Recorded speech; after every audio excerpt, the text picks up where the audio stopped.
everybody, and welcome back to Simian Jimmy's Treehouse. That's right, the first episode of the year. You thought it would never come back, and frankly, I can't blame you.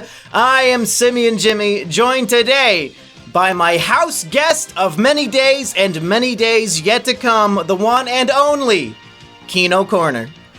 Well, thank you, Jimmy, for having me back onto your treehouse again. You know, if there's one place I love to be, it's in the trees because it really opens my mind. It makes me think about how many more movies I'm going to watch before I make my French Dispatch video. Actually, that reminds me, I have to go watch another French Dispatch movie. So let me bring it in. See ya, Keno. Bye. Oh, who's that? Who's that I see coming up the treehouse ladder? Is that Biggs himself? Biggs, how are you? Oh, no, you got me. No, it's Eggy. No, I could only see the gut, I guess. My mistake. Now, I gotta think of more of the people we both know so you could just rapid fire make fun of them and their stupid voices. Let's see, who else? Oh, look, it's Emp Lemon, I see. Well, Jimmy, it's good to be here. I just wanted to tell you that there's this incredible 13-hour-long NASCAR documentary I've been working on. It actually starts at the invention of the horse and buggy, really the drawn carriage in ancient Rome, and really how the first horse that got this disease that made it start veering wildly, it really invented drifting. Was that back when it was called a NAS horse? Well, I still have to just work on my Latin. I'm really running everything through Google Translate right now just to get a good idea. But I think you're really going to love it. And I think you should do it. Emp, is that Rusty Cage I see behind you? Oh, yeah. Hey, what's going on? What's going on? Yeah. He sounds like a gruff biker now. No, it's a little too much of the Buffalo Trace last night. No. Yeah. What, a little too much for him is what, 3 full bottles of it? Well, they only stock it every so often, so I was just on my way to the oyster market, picking up your breakfast. There's a hurricane coming up. You know how it is down here. There's a hurricane coming up, and I think all the oysters are going to get launched off, and they're going to rot if I don't get some, so I'm just going to get some real quick. Rusty, is that your good friend Gamer from Mars, I see? Well, hi, everybody. Yes, how are you doing today? It's so wonderful to be back. Actually, well, I guess I never left. I don't know. Why am I here? If I recall, he did he miss his flight or something and had to come back to Rusty's house? Oh, yes. Now that you mention it, that's right. I had to come back to negotiate another sponsorship with Manscaped because the new Lawnmower 4.0, it's got an extra light now, and it's really wonderful. And I think everybody should just take a look at it and see how it is. Well, Aggie, now that we have alienated ourselves from all of our friends, I guess let's talk about us. I mean, yes. Now that we're all that's left, we have been hard at work making a bunch of horrible content for all of you folks at home. So far, we have how many things in the book? Like 7 completed projects in the last 5 days? I think so. Yeah, it's somewhere in that ballpark. We've done a bunch of snack testers so far. We've got TV testers yet to come on the docket. We did a New Year's live stream. I know we promised it would be on this channel or my main channel, but we were having so much fun on the Aggie channel, we cannot be bothered to switch over. So. And also, I was, in relation to snack testers, I was extremely inebriated on 1.6 million Scoville Pauqui chip. And then I was drinking alcohol out of a bucket. That was related to another snack test. So basically, I was just totally in a fervor. I was foaming at the mouth and doing cartwheels, and really nobody could make me log off my channel and onto another channel. The only thing that stopped me was a power surge, and then I still attempted to get back in, but I was, just completely out of control, and I decided to save the next 5 hours of the stream for the following morning for a total of 12 and a half hours of live streaming within a 24-hour period. So great way to start the new year. Yeah, if you are a truly pathetic and bored person who needs 12 hours of absolute nonsense to sit through, part 1 and part 2 of the New Year's stream are up on the Big Yolk channel. Such highlights may include me also getting drunk and Eggy convincing me to perform a rap song with him where I just rap about how gay I am and I want to suck big black dick. That's probably my favorite part of the night. I gotta say, as I recall, even though I was probably a little bit intoxicated, I was quite impressed. The syllables, the syllables, and the flow and the rhythm. Oh wow! Really the tempo. I mean, I could tell that Jimmy is a true musician. In fact, we just listened to one of your old songs. Puppy nipple abuse. Puppy nipple abuse. Yeah. Another classic. I did not do too much rapping in that one, but you know what? Maybe we'll get a special release of puppy nipple abuse for all the NFT heads out there. I think when I do 5 Ethereum for the song release, I think that would be fair. I think so. Anything else from that stream that people should go look for? Did we do anything else that was funny? Other than we watched in live action as Wings of Redemption almost sat on his dog, and you could see us screaming in horror at that poor animal about to be squished.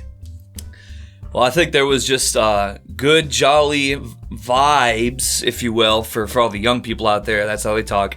Really through the whole broadcast. So I'm sure you'll definitely get something out of it. You know, a transcendent, enlightening experience for all, no doubt. And Aggie got my green screen to actually work half decently, which I was surprised by, because I still am too stupid to make that shit work. And I for the recent Mumkeys mailbag with Vincent the Atheist, I did do some green screen work on that ultimately got cut. Only because Raid Shadow Legends, like I was filming in front of the green screen for the ad, and they decided that the video was too violent, and they said, can you take out this and this and this? And I said, I'm sorry, Raid, your $800 is just it's not worth it. The artistic integrity is too great. I need Vincent holding a BB gun pretending to shoot at a man in a monkey mask. And if they can't see the artistic value of that, then really I don't think I want to be in business with those people. I completely agree. I mean, their whole entire mobile game is literally just about getting stronger to kill more things. Mm-hmm. So if they can promote such wanton violence for gold and magic armor, then I think it's only right that violence is also enacted. Yeah, why is my violence not rewarded with gold and silver, you fucks? But whatever. I had the opportunity and I said, fuck this shit. Manscaped is in my DMs right now. They're literally sending me the lawnmower with the new light on it in the mail right now. Gonna have the cleanest fucking monkey dick this side of the Mississippi. So get ready for that one. Gonna make an OnlyFans just to show it off. Make sure everybody knows how high quality this Manscaped product is. Do you get an additional bonus to your sponsorship if you really tell them you're willing to just give it the full review that YouTube wouldn't normally allow? Yeah, gonna go full Brazilian wax with that shit and see. Yeah, I mean maybe they'll give me an extra razor, but who knows. What else we got? Oh, we visited my cousin Joey the other day. Very interesting character, cousin Joey. And in his drunken stupor, he decided that we should all go to Colorado next week. And Aggie and I also, in our drunken stupor, agreed to go. So you're going to get some special road trip videos coming. We're going to be up in the mountains of Colorado, beautiful area. We're going to make some videos there. We're going to hit up the casino. We're going to lose all the money, as if I haven't lost enough by refusing to adapt for Raid Shadow Legends. Now I'm going to take the money I would have made and throw it away anyway. So. Or alternatively, we'll show them that we don't need them. We can be as violent as we want to. That's true. And still use means of gambling and should I bring the giant the BB gun machine gun to the casino to really make sure we go home with the money? Yeah, we'll just get a little bit of you can have those big Sharpies. The orange tips are not that big, you know, one of those big fat head Sharpie markers. Just give it a nice coat, wrap it up with some black electrical tape. They'll never know the difference. It'll look like a muzzle. We're going to be in the mountains of Colorado. Everyone skis up there, so when we walk in wearing ski masks, you know, they're just going to think that we were just on the slopes, you know what I'm saying? We're going to hit up Aurora and go see a movie. Yeah. When does the Batman come out again? That one's coming this March. We got to go back. Should that be a pilgrimage? Instead of all of us going to that insane asylum down in whatever fucking place from my Depression Chamber story, what if we all go see Batman premiere night at the Aurora Theater? Would that be in poor taste? Well, we better just double check and make sure that they're willing to screen that film there. It might be a sore subject. I don't know. It's been a few years. Get over it. It's been literally 10 fucking years. My God. Literally 10 years. It might be the fucking anniversary. Oh, shit. What was the name of that guy? Jared something? Just because I decided to bleach my hair, you know. Gonna go Joker mode on him? Who was it that did that one? It was big head Ronald McDonald with the big eyes. He was tweaked out. He was nuts. He was like drawing about aliens and shit. He set up a trap at his apartment to distract the police, like he thought he was really Joker. James Holmes. Yeah, James. That was him? Yeah. Wait a second. Wasn't that lady that just got Elizabeth Holmes? Isn't she the one that was the crazy lady that ran that fake company? Didn't she just get like arrested today? I have no she got clue. sentenced, I think. Hold on. Okay, we've got some on-the-spot news recital right here. We're going to look it up. We're going to read it word for word. You're going to get the full Trash Rats experience minus 2 of the Trash Rats. What is this news, Eggy? That's all right. Well, my Twitter just takes a little bit longer to open because I've been banned for like 9 months. So give me about. I think it was Elizabeth Holmes. It was pretty crazy because like both these people, they have like this really like drugged out stare. If it's the same name, that's pretty crazy. What did she do to get arrested? She invented, or she like had some company that she said they were going to be able to like stop aging or reverse aging or some scientifical. She ran Goop. Yeah, something like that. Damn, your Twitter really does not load, huh? Oh wait, no, but it was just it's not up on the that's not on my For You page anymore. You have a Bane app on your phone with the For You page? Yes, I do. Okay. Whatever in it, but it probably that's probably what her name was. The movie the 355 is #1 trending. I guarantee that is some marketing bullshit. Nobody on earth wants to see that fucking movie. Actually, the #1 trending topic right now is Jason Derulo. Was he in the Cats movie? I didn't watch that crap. You're missing out. Everybody in the comments, should I make Aggie watch the Cats movie while we are high in a hotel in the mountains of Colorado? Okay, I mean Should I stuff him full of edibles and make him watch the Cats movie? I think the answer is going to be a unanimous yes, but I still have to ask. So should we just Google this bitch's name to find out? Oh no, but yeah, it is. So it's Elizabeth Holmes, HO. Yeah, she just got. So I'm pretty sure that was a cursory. And you're saying she's hot as fuck? Is that what you're saying? She looks kind of like a balloon person. Oh, wait, yeah. They literally have the same last name, James Holmes. Let's confirm Maybe that. they're siblings. Yeah, they got the same last name, James Holmes and Elizabeth Holmes, and they both got that drugged out stare. They both talk like robots. Whatever, Sherlock, he was there back in the day. There's a conspiracy here. I can feel it. When you pulled up James Holmes, it showed what looked like his senior photo from high school, and I thought it was Matt Watson from Super Mega for a second there. Could that be? Maybe long lost brothers? No, maybe not. He looks like something. He definitely looks like, the mugshot. He's got the walled eyes and, everything, like all his, wow, that picture looks kind of, maybe he was always doped up. I'm pretty sure he was on, like, Prozac or something, and so, I mean, yeah. Not enough? But they got this for sale. They got James Holmes Joker in stock. On Etsy? Oh, but I get banned from Etsy? What the fuck? Anyway. Well, I guess that goes to show that people don't care about that guy anymore, so we could definitely dye our hair orange and go watch the Batman movie in Aurora, Colorado when it premieres. Well, we will be there, so if the rest of you would like to see the Batman movie with us, you know where to go on what day. Yeah, just got to camp out for 2 extra months. Yeah, hashtag not a threat. That's right. Hashtag let's my see hair, some my Kino. choice. I can look how I want to. All right, get off my case, police. You know what I'm saying? Aggie, I would like to pitch to you a project that I've been stewing on for years now, and I finally came up with the premise.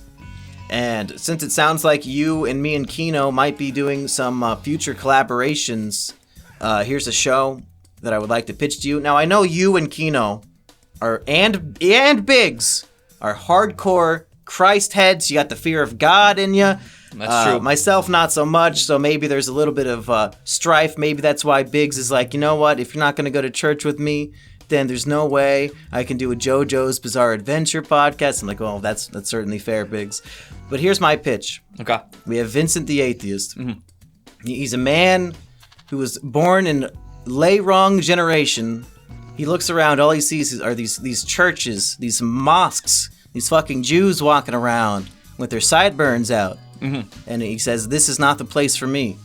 I was born in lay wrong generation. And he does the math, and he finds out, according to all those Pew Research studies and whatnot, he sees that religion is on the decline very slowly in the West. Atheism, thanks to Reddit, is growing by dozens of people per day. As soon as Pickle Rick won that Emmy nomination or whatever it was, it was like the stock market boom. So he says, you know what? I need to live among my people. I want to live in the age of atheism. I want to find out exactly at what point in time according to these trends of atheism and religion, when will the entire world be atheist? And he does the math, and it's like some made up shit like 7,000, the year 7,000. So he freezes himself. And it's like the time lapse, zooming in on the freezer, and you see the years clocking by. Mm-hmm. But only 10 years after he freezes himself, lo and behold, this is when your character comes in. Okay. The one true God. Turns out, Christianity, made up. Jewish, made up. Muslim, made up. It's all bullshit. The one true God. He made all of mankind, made all the heavens and the earth and all that gay shit. And he decided, you know what? These people will be fine. I think I'm going to go maybe take like a lava nap. And he goes into like Mount St. Helens or some big volcano. Okay. And he takes his nap. And it just so happens, 10 years after Vincent freezes himself, the one true God emerges from his slumber to see how humanity's doing. And that God, of course, is you. And naturally, people are upset that the God that they were raised believing in is not true. And they're like, oh, this is the false prophet, false God, this egg-looking fucker. No, you're no God to me. There's no incel God that I would worship. Mm-hmm. So naturally, your character, the one true God, he gets a little Old Testament angry, like throwing out those floods and famine and all these horrible things. And he might get a little bit carried away and accidentally wipe out all life on Earth. And now he's just like bored. He's like, oh, fuck. Well, that experiment was a big waste of time. I guess I'll just sit here and do nothing. Then the 7,000 years pass or whatever. Mm-hmm. Vincent emerges and finds himself alone on Earth. He's the only one that remains. He's very confused. He says, well, I guess technically the whole world is atheist now, so... That's a good point. Maybe this isn't so bad. But the one true God senses life. He comes to him. And he explains the whole thing. Yeah, no, I killed all those people. I'm the one true God. Atheism is a lie. You have to worship me. But this one true God he's disappointed. Because after he killed everybody, he did some studies and found out about how funny and interesting all the religions invented by mankind really were. And he wishes he had an expert to explain these things to him. And it just so happens that as an atheist, Vincent is the expert on every religion ever made. I mean, how else could he decide to become an atheist, of course? He had to debunk them first. Right. So the premise of the show is each episode, Vincent has to give the one true God a lesson about one of the many religions invented throughout human history. And it could be anything from explaining like actual Bible stories or Torah stories or what have you, or all those made up fucking Asian religions. We can make fun of those too. But also like reviewing bad religious media, like those God's Not Dead movies or anything like that. And so like every episode will have like, the solid chunk of information and religion poking and all that. But then also some little skits mixed in of like our characters and some plot progression, get some lore in there. Vincent wants to escape from this horrible prison of being forced to talk about religion all day, every day to God, when he wanted literally the exact opposite of that. So it's like he's being tortured. And I think eventually maybe, Vincent will like be scheming to kill the God and all these things. There's so many possibilities, but that's just the premise that I've been stewing in my brain that I think would be fun. And since you and Kino have a lot more knowledge than me, and Kino even studied religion in college, so he should have a shit ton of more information than I will. I think we could collaborate and write some pretty funny scripts with this premise. Now, I just unloaded a lot on you, so I'm going to sit back and just see what you have to say.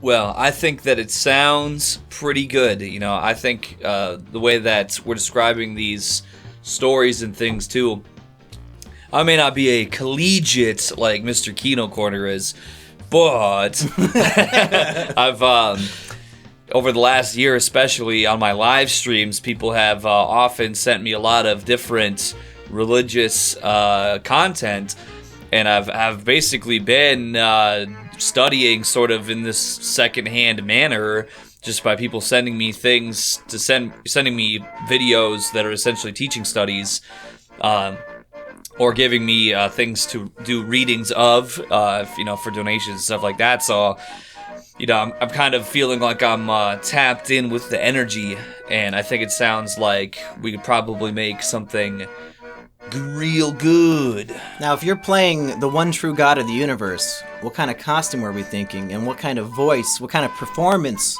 would you give for that character? Well, I might decide to dye my hair gray. Okay. and my facial hair. You know, I'd probably wear a flowing robe of some kind, I imagine. Okay. And perhaps I could really talk with an affectation similar to this.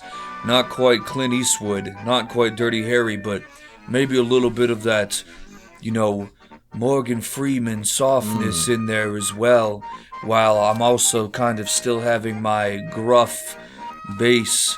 It'll take a little bit of time to get it all together, I think, but I think that it certainly would be possible. Or if we don't want to go so much into the standard quote-unquote God voice. Yeah, we can mix it up, because I think you will be... the whole point is that humanity rejects you because you are not what they imagined God would be. So maybe you could even just talk a little more like yourself. That is true. Hey, what's up, guys? Yeah, I'm the one true God. You know, I might not be what you're expecting, but hey, you know, this is just reality. We all have to face it. Maybe get down and do a little bit of praising. If you have any, like, goats or sheep you want to sacrifice to me, that'd be cool. Wait, why is everybody running away in terror? This is not what I had in mind during my lava nap. Not cool. Humanity. Not having it. The audience, you know, the mob or what have you, be like, oh my gosh, she's not even Chad. How can he be God? Yeah, like all the women in college are like, the only thing I'll ever worship is this giant cock. And she like goes back to it and you're like, no. Didn't you read the scriptures I gave you? And they're like, what the fuck? No, we wrote our own, dude. Let me tell you, in the year 0, 6 feet was much taller than ever. Humans used to be 4 feet. They just wanted to play God, and they kept feeding those cows, all those GMOs. If only they had stopped, then they would have been able to save themselves. Yeah, I think we have a lot to work with here. I think we could do a pretty good series of videos. Now, again, just to be clear, everybody, this would probably not happen for a good amount of time because we are currently filming 2 seasons worth of different shows, but I'm always thinking about things that are coming down the bend. Well, I think, too, nowadays, it seems like for established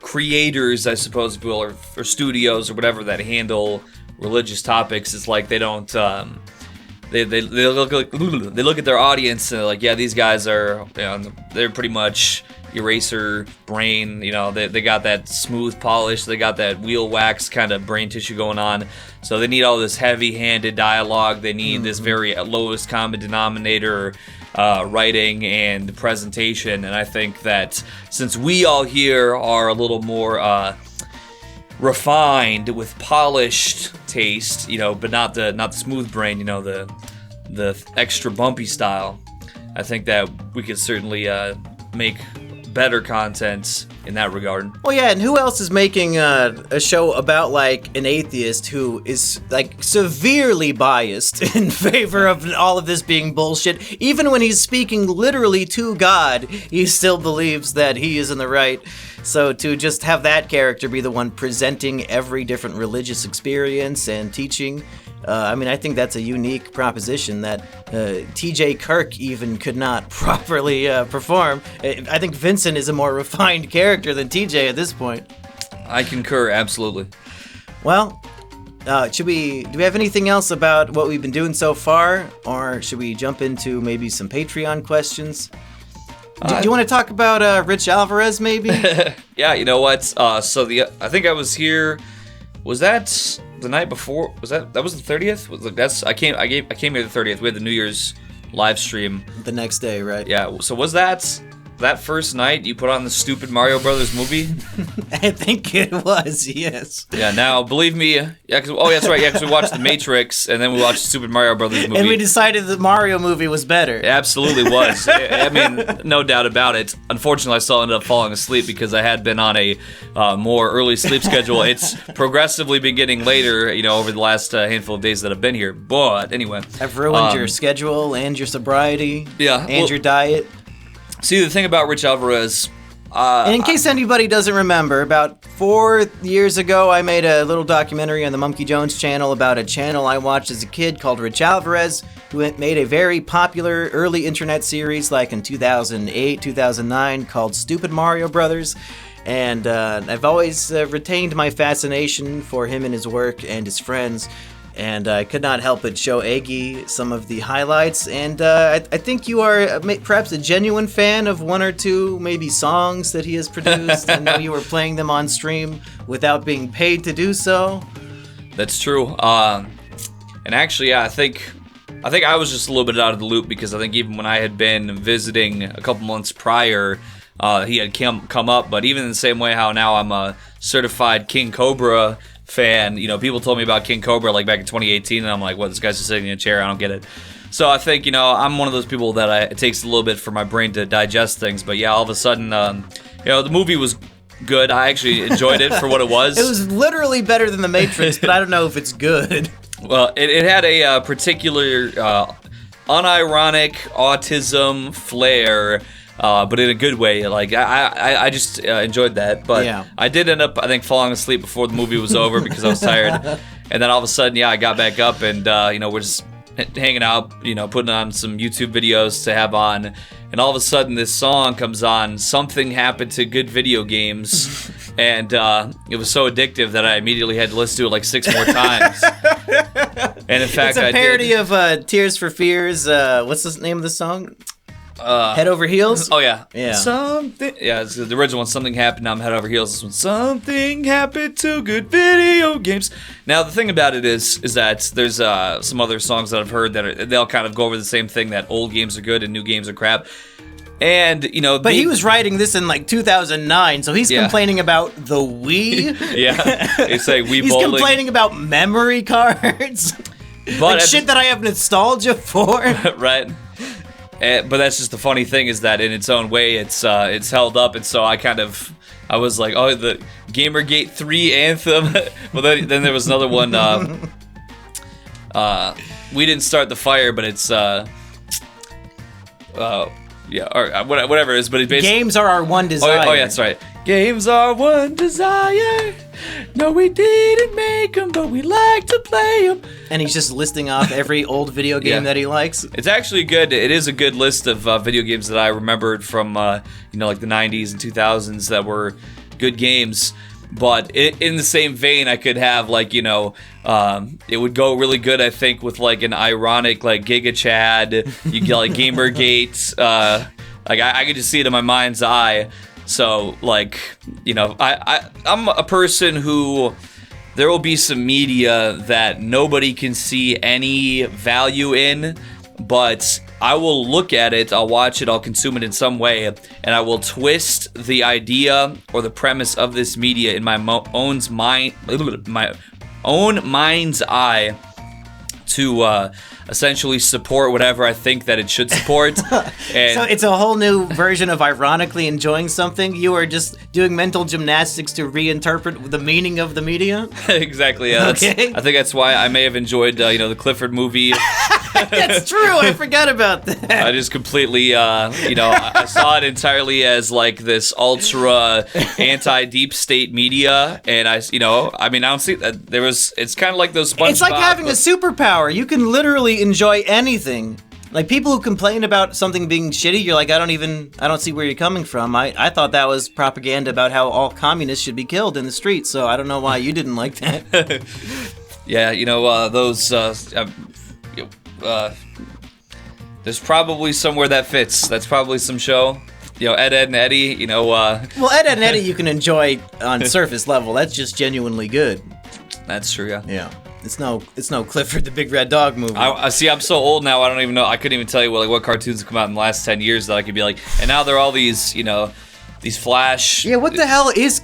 What is playing on Cartoon Network today that's new, other than like reruns of Teen Titans Go? What is the lineup? If we're doing TV testers, maybe we should just literally review like 2 cartoons that came out in 2021. Yeah, Cartoon Network modern lineup, maybe, or well, lineup tonight. Let's see, maybe it'll. Okay. Here we go. On TV tonight, Cartoon Network. I bet it's gonna be. Well, actually, at this point of the night, maybe it'll be Adult Swim, but yeah. Oh, Rick. Wait. Oh, yes. That's Rick and Morty's at midnight. Yeah. We got Pocoyo, Thomas the Tank Engine. Those are for little kids. Okay, Craig of the Creek. That's like something that kids watch. That's like a teenager show. Well, it's literally Craig of the Creek is on for like 6 hours today. There's a Puss in Boots cartoon now. Where's that at? Puss in Boots, is that the Shrek character? Is that 2 o'clock? Oh, no, that's the movie. It's 2 hours long. Okay. Yeah. So Craig of the Creek, Teen Titans Go. That's like the entire day. Oh my God! We Baby Bears? Is that like a spinoff of We Bear Bears? Maybe. That would be my guess. It's just, oh yeah, it looks like it is. Yeah. So kids have 3 cartoons that they watch all day now. Yeah, we got Teen Titans Go, We Bear Bears, and Craig of the Creek is literally the entire day. Are they suggesting that if they aired Ed, Ed, and Eddie at 2 o'clock, that nobody would watch it? They think that kids would just not. They would rather watch We Baby Bears for 5 hours than watch 1 episode of Ed, Ed, and Eddie? For real? Like, how does this shit work? I know that the Boomerang Network plays old shit, but you have, like, Warner Brothers, Cartoon Network, you guys own so many good shows. Why not just air them? You wouldn't even have to pay more money. You already own it. Why are we watching Teen Titans Go for 6 fucking hours? I don't know. That's a great question, but the thing is, they wouldn't be doing it unless it was successful in making money. So clearly, kids only want to watch the same 3 fucking shows all day. Well, I mean, I guess I do like to watch the same 3 YouTube channels every week, probably. So I think we have a little more diversity in our repertoire of favorite creators. I mean, we've been watching all kinds of shit this week. We've been getting into the history of the Delray Misfits. Is that what it's called? It's this documentary series about these old school YouTubers in a gym, and it's a bunch of like funny guys and weirdos who like to live together. And who's this guy, Mr. Snowflake? Yeah, Mr. Snowflake. Yeah, he's great YouTube channel. If you guys don't follow him, you should. He recently was hitting the algorithm with his Boogie 2988 video he made. But he's made I saw videos. he made a King Cobra video. Did you watch that? Yeah, he did. The King Cobra video is pretty, it's not bad by any means. It's a solid video, but if you've already watched like another King Cobra, video like the first one I really watched was the Danknet in its entirety, and that one isn't as up to date, by some months, but it's they're both, if you haven't seen a King Cobra video, it's definitely decent, but I think that with the Misfits is kind of where he's been hitting on, but Mr. Jimmy here, he had never even heard of Jason Genova, the Piss Troopers, or anybody like that. He was completely unknowing. I'm getting very educated this week. But in the same way that I didn't know of Stupid Mario Brothers, now I'm, now gaming is my one desire. And it's like we are taking our own personal lolcows and introducing each other and going through this pilgrimage of watching all this horrible content. Well, I guess really, I wouldn't consider Jason Geneva or any of those people to be lolcows. I think we're at like episode 6 or 7 right now in the history. So far, it just seems like an autistic guy who's friends with a bunch of buff dudes at the gym. Is he going to go off the rails and like become insufferable? You'll see how it goes. So far, the series seems to be very pro these people. Is the narrator going to be against them at some point? Well, I guess one analogy I could draw here is that Mr. Snowflake recently put up part 1 of an Amber Lynn Reed series that he's doing. That's that fat bitch? It's like the 600-pound quote-unquote weight loss vlogger or whatever. Okay. But yeah, I remember the comments on that all said that he sounded sympathetic. So I think he just kind of doesn't like go out of his way to kind of like shit on people. I guess he kind of... Yeah, it feels like he's just telling the story how it is without too much judgment or harshness. And I think that's the superior method if we actually want to have like an unbiased view of what this was. Like, it's called the history of, not how much can I shit on this group of people. The catastrophic failure of losers. The rise, fall, and decay of Stupid Mario Brothers. There's not really any clear bias, and I think that makes it more authentic. I concur. Everybody should check out Mr. Snowflake and the history of the Delray Misfits. If anybody else out there is not educated, these people, that whole era, was very, in my opinion, attached and ingrained in the internet culture of that time, and we still feel many of the residual remnants to this day. Well, now that we're done discussing which YouTube channels everybody should watch rather than us, I do have a sponsorship for this episode. That's right. Every episode of this podcast is sponsored by viewers like you. So if you would like to sponsor a future episode, let me know. Just hit me up on Twitter or something. And this one, unfortunately, is from Willie the Warden, who is a little infamous in my Patreon Discord server. A lot of people get annoyed with him as much as a few other people. I've even had offers of people saying, hey, I'll give you $200 if you kick so-and-so out of the server. And I just can't do that to my fellow man. These people are so autistic on their own. I can't imagine if they have me as an enemy. I'm going to have my house burned down. So let's see what Willie the Warden paid me to say. He says, I, Willie the Warden, am the reason why Jimmy's original channels were terminated. If you have anyone to blame me as I take full responsibility for the disaster. I too have dedicated my life to becoming a YouTuber. Please subscribe and follow. And he posted a link. I guess that will be in the description, but that's this week's advertisement. Let's see if any of you can do better. Eggy, should we move on to some Patreon questions? I think that sounds like a fine idea. And we have. I let people know that you were here and that we need questions for both of us, but that might have been a big mistake because I don't know if they had anything good to ask. Where did I even say that? We need to find it. Okay, here we go. Bloat wants to know what's the deal with airline food. Have you ever had a negative experience with airline food, Eggy? You know, I haven't. Every time I take a flight, I have my free pretzels, and I go for the tomato juice for my drink. It's refreshing. Now, the thing also is that if you know about me, I'm trying to be better now, but typically, I would always do a stream before I fly out, because if I'm flying out somewhere, I'm likely going to be gone for a handful of days, so I want to have a stream on the books before I go. I usually like to drink a lot, and then I kind of try to, put like an hour or two between when I'm finishing my stream and when I'm about to drive to the airport, so I'm not driving drunk, of course.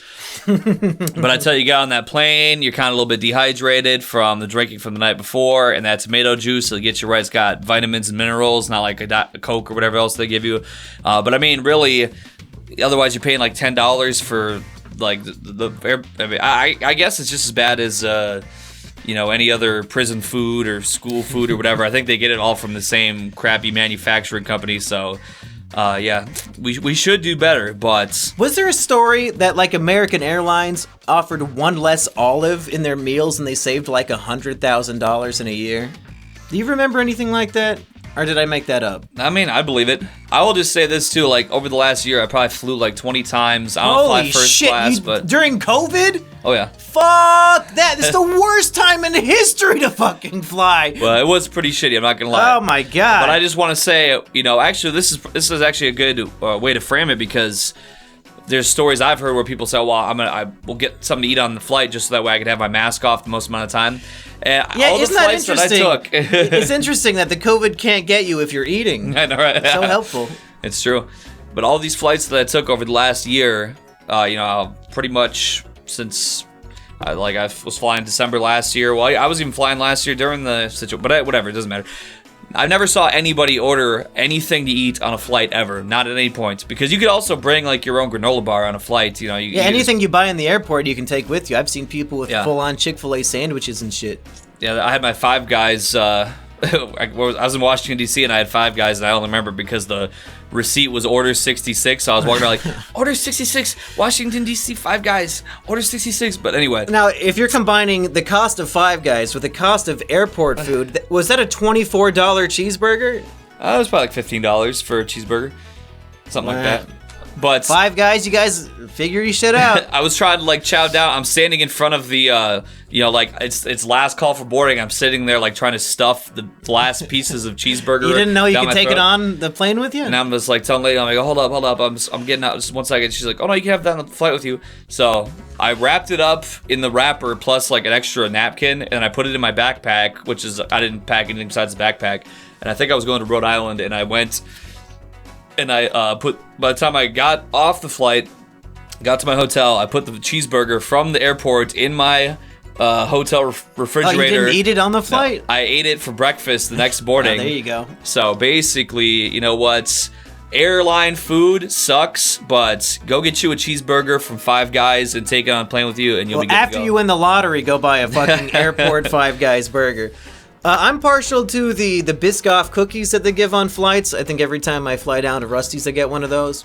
You're supposed to dip them in coffee, but I'm a degenerate, so I dip them in the complimentary Coke, and pretty good. Did you wince at that one? You don't want to dip a cookie in Coca-Cola? I don't know. I'll get them pretzels when they give me the pretzels. I'll tear into those like right away. I don't know why, but the cookies I usually stick them in my bag and I eat them later. I don't know. That's just me. They are vegan, so Rusty's girlfriend loves it if you give your leftover cookies to her. Should I ship her a box for a belated Christmas gift? She would actually very much enjoy that. Heart of 115 wants to know, when is Mumkey and Eggy gonna make a song together? I guess if the improvised rap song on the stream doesn't count, or us trying to sing the Japanese lyrics of Neon Genesis Evangelion doesn't count, is there even a song that we would... We should make a G-Funk song. G-Funk, what's that? Like, you know, you ever heard, like, Regulate by Warren G and Nate Dogg? I'd have to hear it to know. Well, we won't play it, we won't get any copyright here, but basically just imagine, like, you know, like, I could rap, and you can come in and be like, it's Eggy and Monkey. Oh, I gotta do like the soul singing? It funky. Yeah, they tried to say that we were both chunky drunkies, but we just keep it running. We run up the money. Then you both go, Eggy and Monkey. I gotta do it right now? Well, we could, you know, I'm saying, I was just motioning to him to harmonize, but you get the idea, you know, that we could probably, I mean, I don't know, that's, you know, like a soulful, funky, G-Funk gangsta duo song, like, you know, how, was that Snoop Dogg and Tupac, they had one, you know, like the America's Most Wanted. You're asking the wrong guy. Although I will say, I don't know if you know this deep Mumkey lore, but I actually won a state-level Christian rap contest as a youth. I was the hype man of the duo. We performed at a Christian convention full of, like, you know, people performing little skits about God, and we were the only ones who entered the duo rap category. We wrote a whole rap song about a young man whose life fell apart, but his faith in Christ renewed his spirit. And since we were the only ones who entered in that category, we won. So I am officially a state-level recognized rapper, and I could be the hype man. I don't know about harmonizing and singing, though. If Christian rap is your forte, we could probably make like a nice like Christian rap song, like.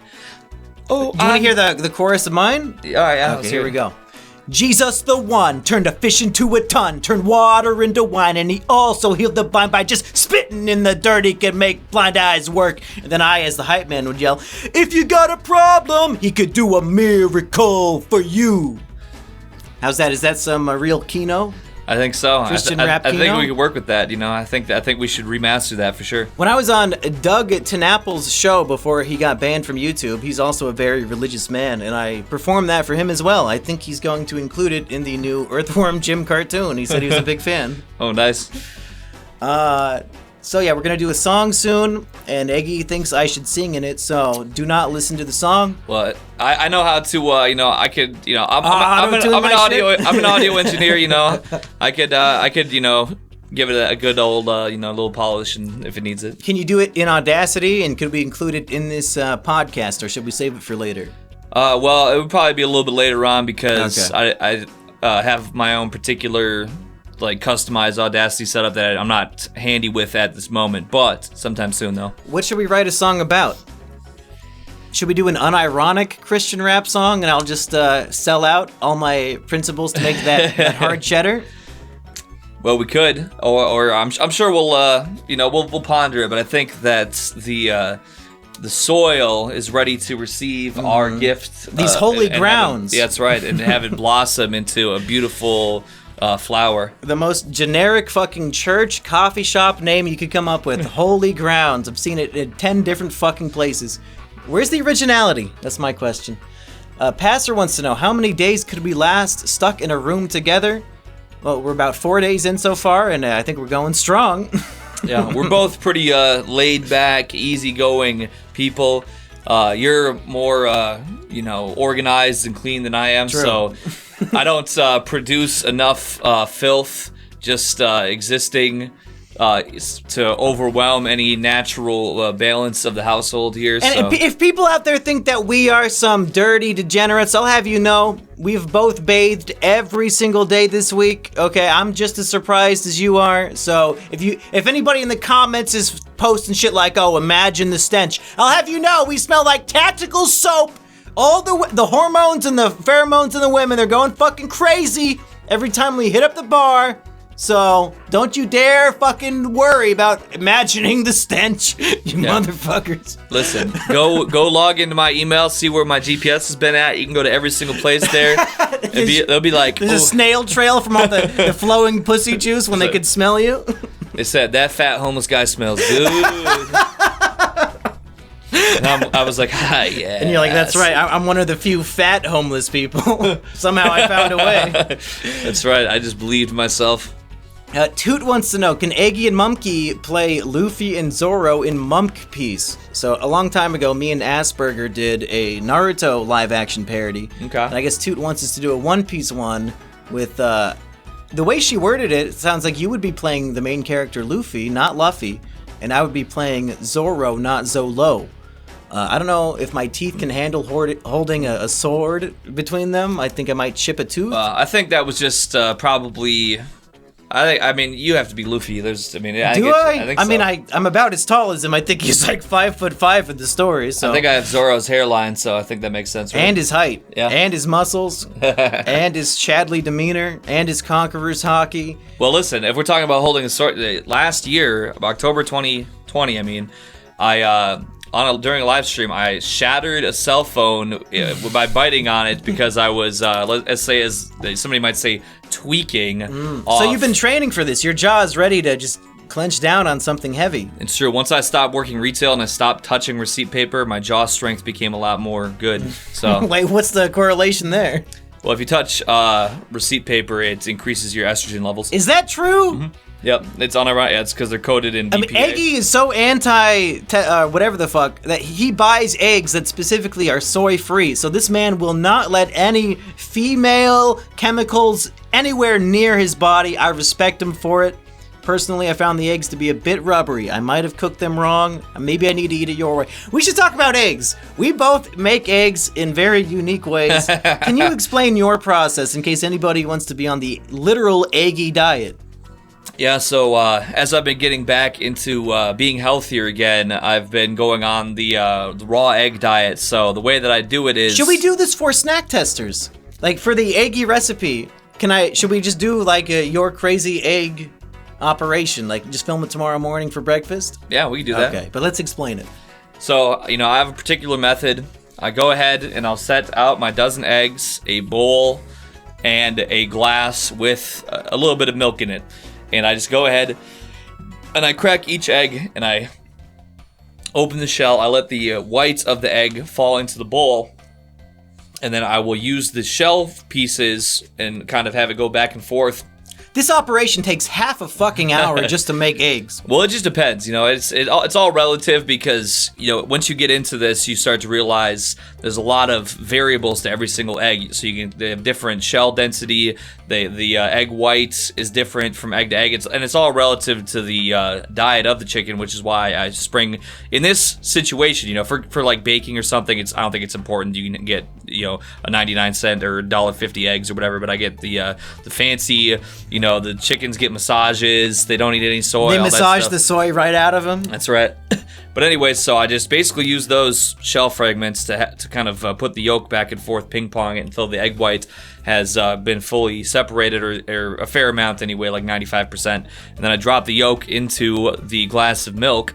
You just want enough on the bottom for the yolks to land in, because otherwise you're gonna have too much volume of yolk and it's gonna push the milk out. So anyhow, I go through all the eggs and get them separated. Then I drink the glass full of yolks. I'll throw back a few at a time. I don't just guzzle the whole thing because that's a little bit. You drink every day 12 eggs worth of yolk. Yep. To start off, that's just half the meal. Well, it's true, yeah. And so people think when you spend $4 or $5 on a dozen eggs, they think you're crazy. But I could really only eat just that dozen eggs some days. I mean, obviously, if you have that's just me. Some people are going to have lifestyles that are going to require more just by they might be doing more. But it's also good for me right now because I'm trying to intake a little bit fewer calories, lose a little bit of this gunt action that I got going on here. But yes, then I'll go ahead and sometimes I will put the egg whites from the bowl into a skillet with some butter. I might microwave it for a few minutes. That does work to basically cook it. And however you want to prepare the egg whites, it's just that if you cook the egg whites, they're a bit more palatable than just drinking the egg goo for one. And then also, you get more bioavailable protein in the egg whites to cook it versus taking it raw, which they say, based on the cartoon frogs who I get my dietary advice from, right. They say that cooking the yolks will denature your testosterone gains. And I do feel, absolutely, when I drink the yolks, I definitely feel a testosterone boost. You can just tell. So Your high tea right in the morning. That's right. Well, if you guys want to get that high tea flowing, you know what to do. Drink those egg yolks. As for me, my recipe is a little less crazy, but it's also perhaps not inspired. I just take those hard-boiled eggs, and then instead of eating them as a hard-boiled egg, I like to smash them up into pieces. So it's like a scrambled egg, but it was hard-boiled. I don't know why I eat it like that, but I do. I think it's pretty good. So I guess test both of our recipes. Let us know which one you think is more delicious. And any other egg thoughts? Yeah, pickled eggs are really good. People, I would say anybody out there that if you haven't done pickled eggs before, you're looking for the next egg frontier, you should definitely make some pickled eggs. That's good stuff. Okay, let's do a few more questions for today. Eggy will be back on the next episode so we can talk about our adventure in Colorado, so look forward to that one. Biggs, of course, brought me back a literal little pot from Colorado. Let's see what Eggy and I do while in Colorado. Perhaps you will see a side of us you've never seen before. Who can say? Next question. Let's see if there's any good ones. Grilled cheese recipe. I don't really cook grilled cheese. Biggs versus Eggy in a sumo wrestling match. Who would win? I think Biggs might have at least 100 pounds on you, if not a lot more. Biggs has a weight advantage. I'm not sure exactly how his balance is, to be honest. I haven't seen his balance get tested. His legs, I mean, he does not skip leg day, and that's just existing on this earth. So he might have the strongest legs, the most thick, powerful, muscular thighs. None of his fat is in his legs. It's pure, solid piece of muscle action we have going on here. So I don't know if you can topple him over. He's got like a fucking thick tree trunk, two of them sprouting out like an ice cream cone with a whole bunch of fucking dark twist ice cream on top. I don't know how you're gonna get him on his feet or knock him on his ass. Yeah, it would be difficult. I think that I just don't know if I would have the offensive ability at this time. I definitely need to work on my takedowns in the gym more before I could say that I would be able to do what I need to do. So I think right now Biggs would have the advantage. Yeah, especially in sumo wrestling. If it was like an arm wrestle, I think Eggy might have it. But that's yet to be seen. Maybe if me and Biggs and Eggy go bowling like we all planned. We're gonna do oil wrestling in the backyard. Yeah, let's get slicked up.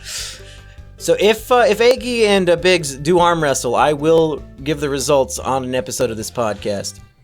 How was your experience streaming with Eggy for 7.5 hours? I had a good time. I mean, luckily it was his stream, so I could come and go as I pleased. And when I would get too bored or tired, I could just go hang out in the other room and watch Jordan stream instead, and then come back to join. So I had a good time. Yeah, I think that does help because there's been times in the past where I've had people stream with me and like, if you are not accustomed to those kind of hours, but I was getting pretty trashed too, so like I wasn't even all the way there towards the end of it. Yeah, you don't say.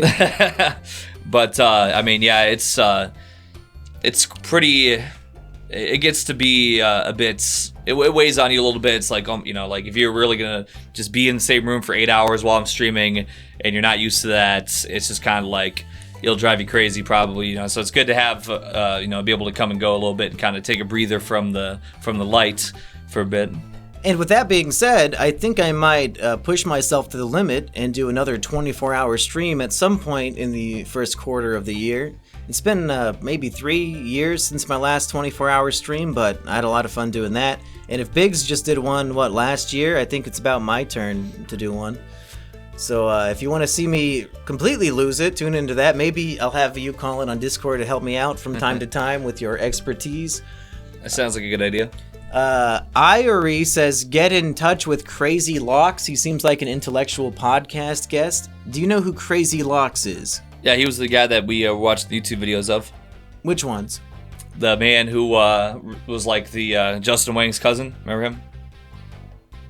We watched him on stream? Oh, Yeah. He was talking all ghetto and shit? Yeah. Okay, yeah. Yeah, he seems pretty smart. Yeah, we'll get him on if he wants to. He's the guy who has like 40,000 subscribers, but every video has like 50 views. That's because he uploads like 30 videos a week. Yeah, that's the guy, yeah. Yeah, it seems pretty smart to me. We'll try to reach out to him and see what we can do. Jonas Williams, again, these are all questions from New Year's Day. He wants to know, how was The Hangover? Well, I thought Zach Galifianakis was a standout role in the movie. I like the twist. I think Ken Jeong did a good job, but those sequels I'm not too keen on.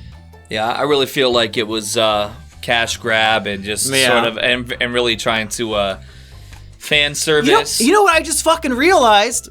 The Hangover 2 does what The Matrix 4 wanted to do, but better. Because when Hangover 1 came out, they were saying, oh, we need a sequel. When's the sequel? And the cast and crew and Todd Phillips, director of Joker and The Hangover, he said, The Hangover 2 is every morning for the rest of your life. Like, we're not making that movie. Clearly, the studio mandated it. It was literally a cash grab. And what they did was they remade the movie, but they made it as dark and gritty and disgusting as possible. Ed Helms' character like gets fucking literally raped by a ladyboy in Thailand or wherever the fuck they are, Bangkok. Just a disgusting movie with the darkest, saddest humor that was a carbon copy of the original, but just like bad. That's what The Matrix 4 was trying to do. They failed and just made a shitty, boring movie. I think The Hangover 2 nailed it, a full decade earlier? We need to give them more credit for that. They made the intentionally shitty cash grab sequel on purpose movie way before The Matrix did. Congratulations and bravo to Todd Phillips? Yeah, to Todd Phillips for that. But how was your hangover after that night of streaming? Well, just I think because I hadn't drank in a couple of weeks either, which was unusual for me. I was kind of, I was feeling a little out of it. Then I felt like I was kind of back and fine. Because, I was hydrated and stuff. It was sort of just like I did bring Eggy 3 bottles of water while he was basically wasted. So yeah. Hopefully that helped. I felt like my guts were a little goofed, but well, then I came back to do the remaining 5 hours of the stream, and then about like 2 hours in, I was just like sweating, and I was sort of like spacing out mentally. So yeah, it hit me pretty good. I would say it was a solid. It wasn't room spinning and puking, so that was good. But probably helps that you had been sober 3 weeks before that. Yeah. So it hit you harder than usual, probably. Well, Aggie and I, like I said, will be right back here 1 week from today, next Thursday, with another episode recapping our Colorado adventure, but you still have plenty of time to submit questions. So if you would like to join the Patreon Discord server and ask a question for me and Aggie to answer on the next episode, or if you would like to sponsor the next episode, get all that taken care of. Aggie, do you have any final thoughts for week 1 recap episode?